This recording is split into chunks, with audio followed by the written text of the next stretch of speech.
about oppression. I don't hear him doing anything about it, you know. Then we're not hearing what he is saying that I think has a lot of validity.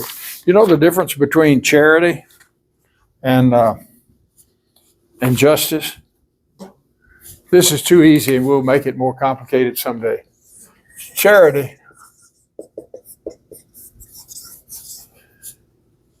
I faced it as a pastor. Somebody's cold. It's 0 outside. They don't have a place to stay. Okay? Let's say that I can get them a room for a night. They are grateful. At least they tell me they are appreciated so desperately much. But they got the same problem tomorrow. The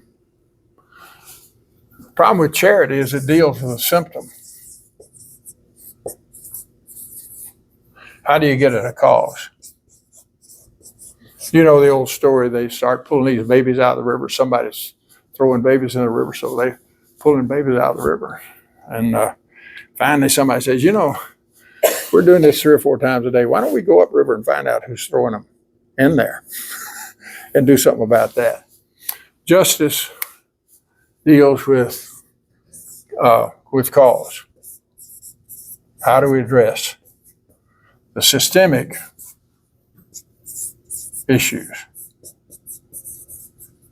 that are just pervasive? How do we stop the babies being thrown in the river? You know, so that kind of an issue. So what I'm trying to suggest here is, I think you can disagree with Cone, but boy, I'll tell you, I just feel my soul is on the line if I don't hear him at the point of responding to the oppressed. Okay? This isn't so for everybody. I mean, this is not for everybody. For me, what that means is I can't live my life without being involved in local community organizing. I just got to be involved in that. You know, you find out what that means for you. But I would say one implication of a Koinonia ethics is how do we, as Platte Woods, UMC, all right, deal with causes and not only symptoms. Now, remember, charity is important. It was easy for somebody who's, you know, the liberal who's always talking justice and never does anything? Huh? It's easy to talk about justice. What do you do with the guy that says, I need a room tonight? Okay. There's a place for that. All right. You cannot, what I'm trying to say is you can't cancel out charity. That's wrong, I think. So is this. And I think one of the things that Cone is calling us to is this. Now, an indicative ethics. Any questions about that? Any comments?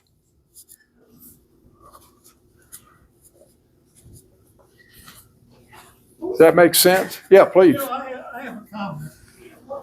When you were describing about the babies in the river, and then you said, why don't we go up the river and find out who stole the babies in the river? Because I tend to think in current terms, and I think of immigration, and I think of the immigration problem that we have and all the different feelings about that. Yeah. And then I often think, why don't we go up the river and find out what's causing this? What can we do about that? That's a terrific issue. And let me say one of the things that's interesting, and I think it's correct in terms of the translation. This is a CEB. You know how they describe Abraham and Sarah, Isaac, Rebecca, Jacob and Rachel and Joseph and all those folks? You know the way they translate the word? Immigrant. Immigrant. Now, please, let me say something really serious. I want you to know, I don't think that is a simple issue. You know, it ain't enough to say we got to love our immigrant folk. I don't know what you do with 20,000 people coming across that border. Huh? I know charity is not an answer. Huh? Do we bring them here to make them poor in a different way? The truth of the matter is being poor here may be better than being in their country of origin. All right. I'll tell you something else I think. You're not going to get a solution to it until you get the immigrants themselves involved in talking about what the solution is. You're not going to get it solved until you get people on the border talking about it. You're not going to get it solved until you get some people in our cities talking about what you do about it. In other words, you're not going to come. We are committed as Christian people to a justice of the common. I got to get rid of that. Nice catch. There's a whole way to talk about this, but in Christianity, a justice of the common good is what we're called to. And I'm going to tell you, I'm now convinced. I've been involved in this in a lot of ways. I've been involved 30 years in community organizing, okay? And I want to say to you that if you try to come up with a good from the top down, you're going to screw it up. If you come it from the outside in, you're going to screw it up. You got to have it from the ground up. That doesn't mean that you exclude people who are not the poor. It means you've really got to work at that, getting the people involved who have the problem and the people working on the problem. And if you start, here's what we do. We'll say, here's a big problem. We need to fund it. We fund it, and then we put the people in charge of it who aren't there. And it fucks it up. I've seen it time and time and time again. We voted a 3-cent sales tax for the development of the black community in this town. I was active and working for it. They got the wrong committee and it ain't getting done.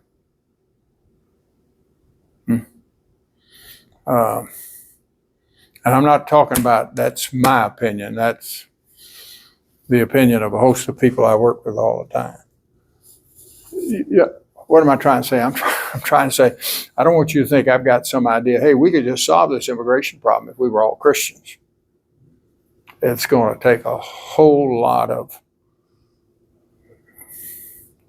thought, listening, working. The problem we've got right now is Mr. Trump wants to turn it into into an electoral issue, and Mr. Biden wants to turn it into an electoral issue, and just about every politician you hear talk about it wants to turn it into a way they can improve their standing in the electoral vote. And we ain't getting there. And we got a problem right now we can't solve. I don't mean we can't solve it. I mean, we can't solve it now because I think we're blocked from the various stuff we got to do in order to solve it. Am I being clear? Now, that's easy to say. That's easy to say. Now, what do you do? How do you get that going? Boy, the intractability of the highly plural structure of power and decision making in our society makes it almost impossible to address those kind of issues.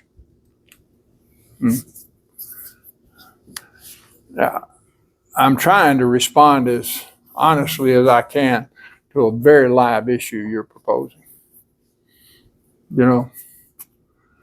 Are there some partial things we can do? Maybe so. Yeah, please. You're tackling this from a very humanistic standpoint. The social justice thing, it's really, I don't know how to put this in words. And I think it's deeper than that. The oppression that we have is that of sin. We're oppressed by sin. What do you think that is? That's part of the society, this thing called life that we live in, we're covered with the things that we want for ourselves, whether that be greed or whatever else. I mean, this is all sin issue that we have to deal with. I think that's the overall oppression. Now we see it worked out in social issues. We see this greed, this selfishness, or whatever else. Mhm. People in power do whatever they can to stay in power. Mm-hmm. So they use these issues for their own benefit Sure. to stay in power. Sure. You know, Jesus said, "The poor will be with you always." You know, we're not going to get rid of poverty because it's ingrained in who we are. And those of us who aren't, I mean, blessed are the poor. I mean, who here wants to be poor and be blessed that way? It's just something you got to struggle with, you know? The only place I would caution you is that sin is not an individual matter alone. No, it's Okay. like we're like the fish in the I water. don't- We don't know they're wet. I don't have any problem with your calling that sin. I couldn't agree more. And we fight that. It's systemic, Personally, it's structural, it's personal, we fight it's that. cultural, it's social, it's Charity is easy. And that's what we deal with. charity is easy. We throw money at it. You gotta, As- how much is it going to cost me? You know, Uh-huh. you know, Yeah. you know, changing Yeah. people's. You call about the transformation, Hmm. and that's where Christ comes in. Yeah. Christ transforms people into Christ-like. I know people who are Christ-like transformed who can't address the immigration issue. They don't know how. That's my point. Yeah, they don't know how to address it, or else it's not the number one issue that they're having to deal with. Yeah. Maybe it's something else, like We the all. alcoholism of my brother-in-law, Hmm. or the drug addiction that my kids are on, Hmm. or you know, these type of things, Sure. or the cancer that I'm dealing with. Yeah. And the truth of the matter is, I suspect, maybe not, but I suspect most everybody in this room has got some kind of a family issue that makes demands of your time. You know, It's the family issue that makes demands on your time. You know, yeah. and prayer is don't want to minimize the power of prayer. No. You know, prayer is like the artillery in the spiritual battle. You pray for somebody across the world, and I have to believe it has an effect. I don't know what the effect is, but it has an effect someplace. That when we raise our concerns up to God in these issues, maybe most of the time it changes me. I pray that too. The one thing I'd want to caution us about is reducing it Yeah. to prayer, and you've not said that. You know, I love the story of the whiskey establishment that opened up 100 yards down the street from the church, and the church started to pray for it to go away, to end it, and of course, within 6 weeks, the place burned down. And there are two stories. In one story, they ask about the church and the burning of the establishment, and one of the women in the church said, I put feet to my prayers. The other story is that the barkeeper took the church to court, and they denied having anything to do with it. And the judge said, I don't know what to do here. I've got a barkeeper that believes prayer works, and the church telling me it didn't. So, yeah. Okay. Yeah, these are big problems. I mean, the social issues like immigration or poverty or racism, these are big issues that don't have simple answers. Help me a bit, because I understand that our church has worked with some immigrants. Am I wrong about that? Yesterday they worked. Yeah. And I think that's good, and I think that needs to be encouraged. Okay.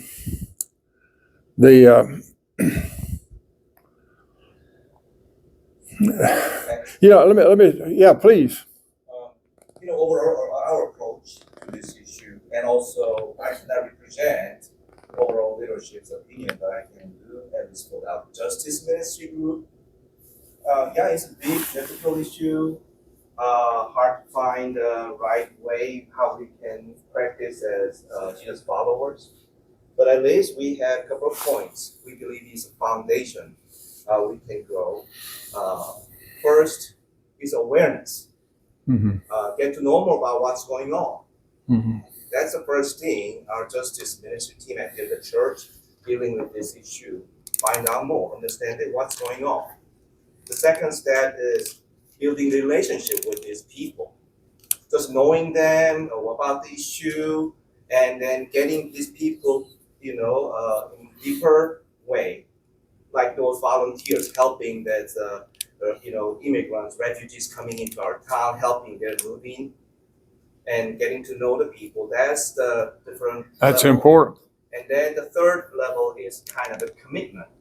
to them. Make some change and cause the system. But that's a third level. To go there as a justice ministry team, we are seeking first awareness.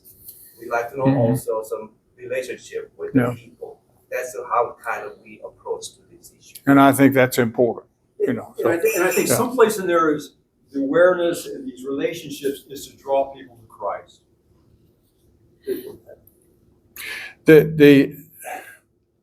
Dear God, I believe that where I get uncomfortable with that is when it sounds like your issue and you are really only important in relationship to being drawn to Christ. That we're in this to get you to Christ. We're in this because they're suffering and because we're called by Christ. They're suffering and they're children of God. Exactly. Regardless. Yeah. Everything else. Okay. And I have to believe that God had Jesus come for a purpose. Yeah. That purpose is for this fuller life that the Bible talks about. In the kingdom. In the kingdom. And that's what our invitation is for that. Whether they accept that or reject that or however. I have to be, again, you do this with gentleness and kindness and blah, blah, blah. You don't take the Bible and beat people over the head with it. Every time and this church is wonderful when it comes to outreach ministries, what Brandy does, and this church is supportive of that. It's wonderful. It gives me opportunity to go out and help. And I try to make it a point, no matter what, to be able to spend some time to be able to pray for these people. And I usually ask them, can I pray with you? Sure. Can I pray for you? Absolutely. Because these are not just material issues, these are spiritual issues. And you would grant also, I think, I agree with that, and you would grant also that we have occasions in which church people are so eager to pray, they don't become present to those folks, that they've got an agenda of prayer that is so big, they can't deal with what the people are dealing with. I mean, I've seen that happen 1,000 times. People who want to pray with them, they pray with them, they're gone. Yeah, no, you gotta. You're not, and I know you don't argue that. Yeah. Okay. Something else you're showing, we care for you. Even though I don't know how else I can do this, but I realize that God cares for you. And if I can, whatever that is, and usually it has to be Holy Spirit directed. I mean, there's times you go and you say, I can tell they don't want my prayers. They just want whatever. I don't want to argue with that. Okay. So Koinonia ethics, let's look at indicative ethics for a moment. Let me read you what Kohn says. The will of God is not a set of rules or principles, but the divine event of liberation, all right, in the lives of the oppressed that makes covenant obedience possible. Hear what he's saying here. Indicative ethics, I don't know, I began to see that in the literature, I don't know, I guess maybe in the 50s is when I remember. And what they were addressing here is that, people who, My Sunday school teacher in the 5th grade was Mr. Archon. He didn't, I've told you this before, he didn't smoke, drink, chew, or cuss. Hang out with those who do. Yeah. Must be kind of a boring guy. What he did was he taught that slavery was correct, that it was biblical, and that we were an all class of Mississippi boys. And we Mississippi boys were supposed to make sure that our white, innocent young girls never had a relationship with a black man, got married to a black man, etc. We were taught that. I was taught that in Sunday school. Okay? Now, he didn't drink, smoke, chew, cuss. I think one of the reasons why I cuss today is because of him. You know? Now, here's the point. What the ethics people are trying to suggest here is, and as problematic as that can be sometimes, okay? An indicative ethics asks, what is God doing? That will indicate, hear the word? In other words, you can't reduce it to a rule. Can't even reduce it to a principle. But what God has done, is doing, indicates the direction for our lives. Okay? So do you understand what an indicative? If a koinonia ethic is an ethics of a community, all right, attempting to be the body of Christ as an alternative to the world, an indicative ethics is asking what has God done that shapes what we then are to do. And I think we've been trying to work on that over the last 15 minutes. Do you understand what's going on here? So that language was very important. I'd say the 50s, 60s, 70s.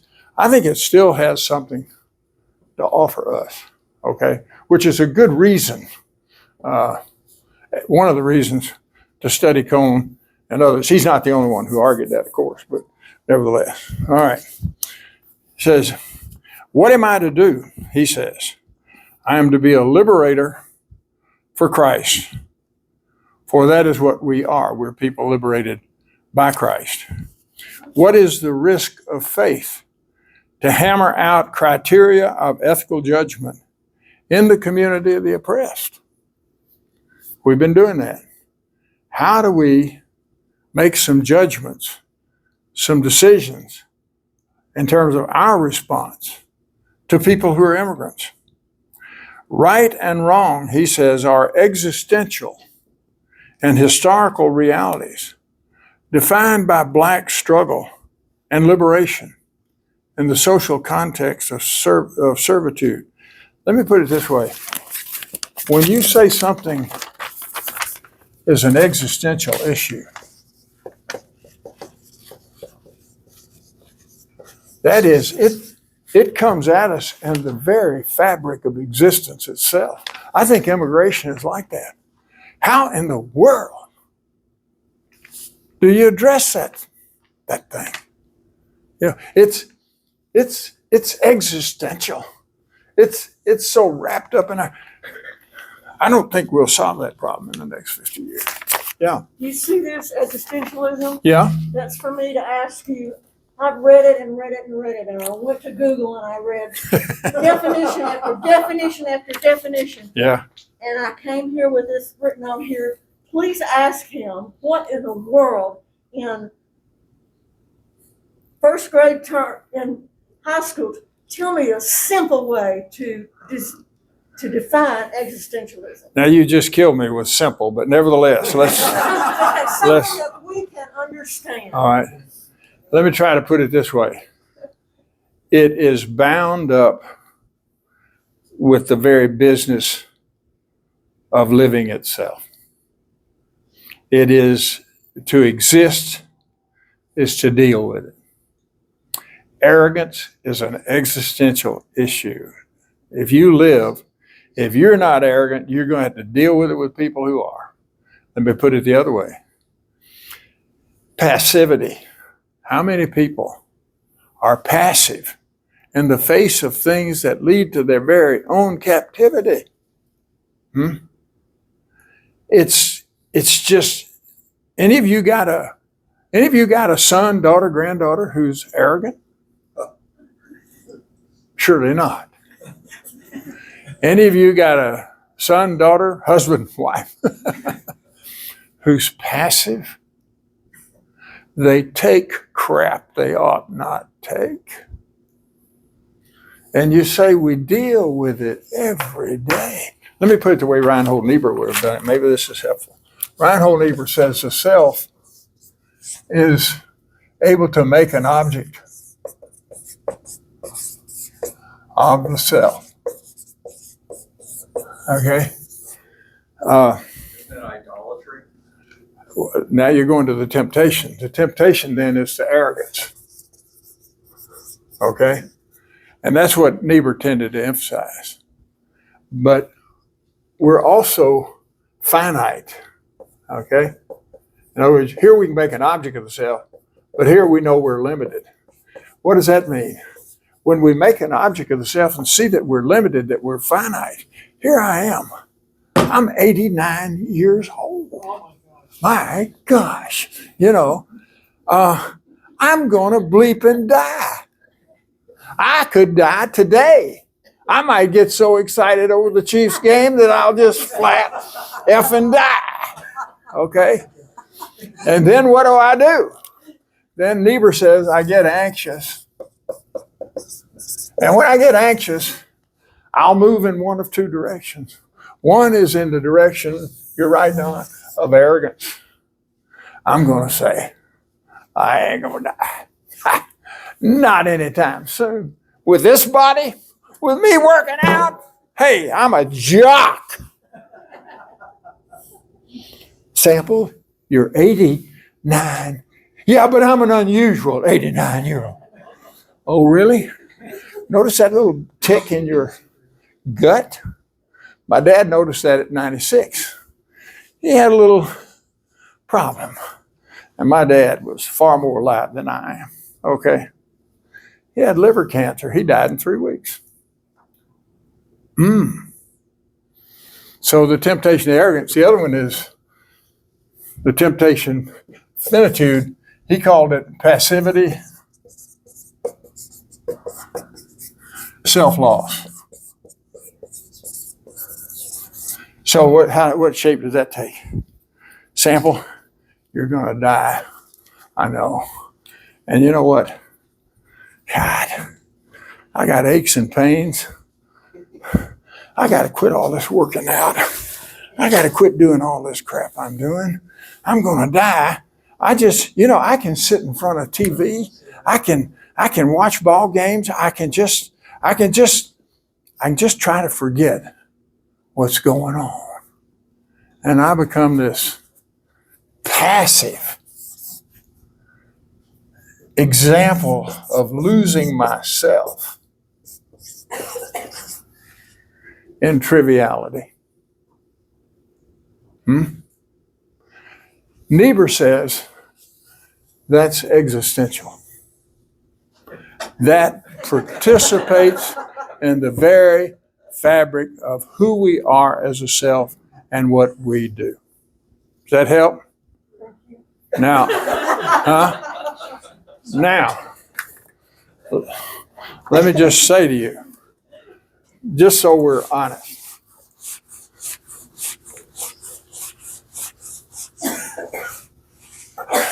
I think Niebuhr reduces the existential situation, all right, to one thing. I think what we've got to do is look at a host of continua around existence. It's not reducible to one. Read my book on Niebuhr, Human Nature, Interests, and Power. And I take him on there, okay? These are existential. Okay. This is what Jesus frees us from. That's exactly Niebuhr's point. Pardon me, didn't get to that. Niebuhr says that when you lose yourself in arrogance are in passivity because of this anxiety. That this anxiety, all right, this anxiety it's not fear. Fear has an object. Anxiety is more, you ever have a good day, everything's going right, and you get toward the end of the day, and all of a sudden you begin to feel this, something ain't right. The existentialists call it dread. You say, what's the matter with me? Everything's going well. Got money in the bank, the bills are paid. Huh? I got stuff I love to do, and I'm feeling. Niebuhr says, the only way to deal adequately is a big word, with that anxiety is in faith. Because in trusting the ultimacy of God, okay, you can address the existential issues of anxiety and passivity. And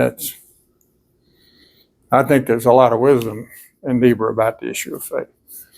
But see, he tended, therefore, to reduce human problems to human nature. And I don't trust arguments of human nature. What you'll find is that typically an argument of human nature is a way to defend other positions. Let me put it this way. You say, you men got to quit this misuse of women. Hey, it's just the way men are. You buy that BS? If you know what you're doing, you say, wait a minute, don't pull that human nature argument on me. I know better. You're just excusing yourself from some behavior. So isn't this the same argument you use for your profanity, though? Huh? Sure. Good. Yeah. I haven't defended my profanity yet. Maybe I need to, but I won't today. Okay? The question, of course, revolves around profanity, what it is, but that's another issue for another day. But you hear his point. All right? The way in which faith addresses the issue of dread. Okay? One of the things I want to do, too, is say to neighbor, you better get to community. There are a lot of things you want to get to besides that are intrinsic. I'd say it that way, that are intrinsic to faith. Okay? You know what existentialism is? Now, there's another guy named... There's another guy named Sartre, S-A-R-T-R-E. His basic argument is that we make ourselves through decision. And what we have to do is decide to live. And that's existential. And we need the courage to make those kinds of decisions. And it grows out of a sense of freedom and addressing nothingness.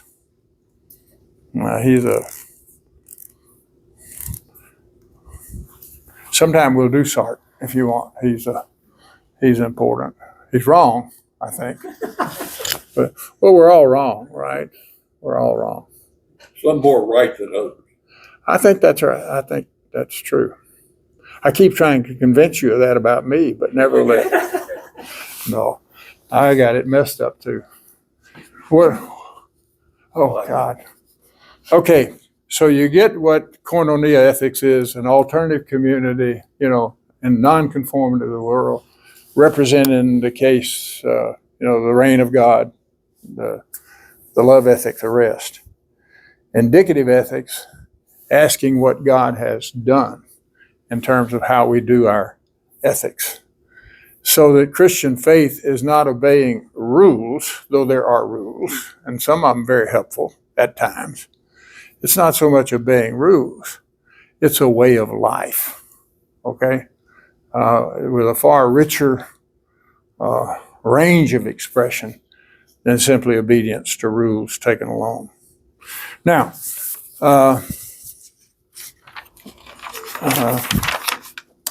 this issue of violence, that's a tough issue. Addressing violence, especially when you realize how systemic it is.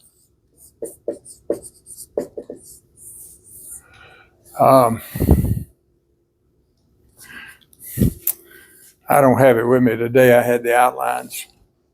I've got an Apple computer. Okay. I bought the thing three or 4 years ago. You'll notice I've taped black over the Apple sign. The reason is shortly after I bought it, I found out that Apple, they make computers in Southeast Asia. Where was it? I've got it in the computer. Southeast Asia.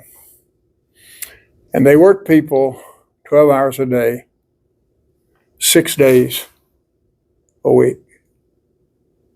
And they pay them wages that are not enough. What they've experienced is that they've got workers who are jumping out of windows of these multi-story buildings to kill themselves because they're overworked and they're underpaid. The estimates by economists that I read say that it would cost a few dollars for Apple to pay them a living wage and to get them out of that kind of desperation, and that they don't have to work that many hours. That's Apple, one of the wealthiest corporations in the world, whose profits exceed that of how many? They got to be in what, the top 50?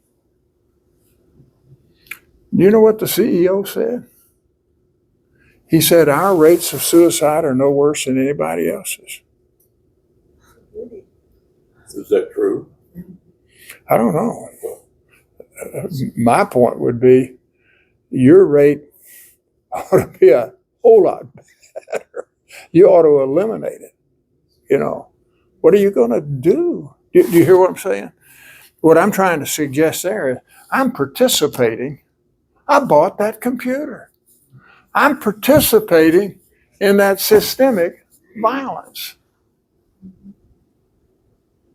And there's a whole lot of stuff you can't buy without doing it. How many of you know where all of your investments are placed? I turn mine over to an outfit that runs them for me. They do it very well. And I tell them, look, I don't want to invest in weapons. I don't want to, you know. But who really knows where all that? Do you know? Yeah. When you talk about sin, yeah, it is a big deal, you know, and that's one expression of it. I don't deny that for one moment. So that Cohen says this: violence is what white people did and do to black people. Somebody in Southeast Asia reads that and says, whoa, wait a minute. We aren't black. But my brother jumped out a window the other day. So don't talk about only black folk. The editor of the Ebony magazine, do you remember that magazine? A pretty good magazine, I thought. Black man. What he did was an extraordinary piece on white servitude. That is, in the 18th, 19th century, white people would come out of Europe and be given passage to the United States, provided they would give, 6, 7, 8 years of servitude. Slavery. To whoever paid their way. Huh? Slavery. It was a form of temporary slavery. That's exactly right. I hang out with some working folk. I hang out with unions. I'm pro-union, top of my head to bottom of my feet, which doesn't mean I approve of all unions in the way that I don't approve of all churches. The point, but how do we address that kind of systemic violence, that goes on around the world? I think you may want to say to Cohn, you can't reduce it to black folk. But is he pointing at something we really ought to be sensitive to and begin to ask ourselves the question, how do we respond? You understand what I'm trying to suggest? Is it sin? You're damn right it's sin. Okay? No question. So he wants to be open to non-Christians. He wants to exclude white oppressors. Now, white oppressors, I don't know who that is. Does a white skin alone make it? Or is it people who are actively involved? Or is it people like some of us who are indirectly involved and don't quite know what to do about it? So read those notions on violence. We're out of time. He makes that point. Let me emphasize it again. We talked about it a week before last. He makes the point that some people always want to do reconciliation first. Unless you and me get reconciled, then we'll do justice and liberation. His point is that liberation has to come before reconciliation. Before. Actually, you can read the crucifixion that way. That is, that Christ had to die and to defeat the powers on the cross before his resurrection and before the offering of the reconciliation with God and with each other that came after that. Do you understand what I'm saying? We have so individualized those passages that I think we sometimes fail to catch the impact that they have for us. Okay? Well, I need to stop. I know you need to go. But anyhow, please, the only thing wrong with you, I was talking to my 12 philosopher friends this week. We met for a couple of hours. And they said, you teach Sunday school? I said, oh, yeah. I said, I teach a great class of people. And they said, really? And I said, yeah, when I'm not talking, it's really good. The problem with you is you don't talk enough, okay, particularly to take me on. I appreciate Don doing that and others, but thank you much. Go in peace. May the God of peace go with you.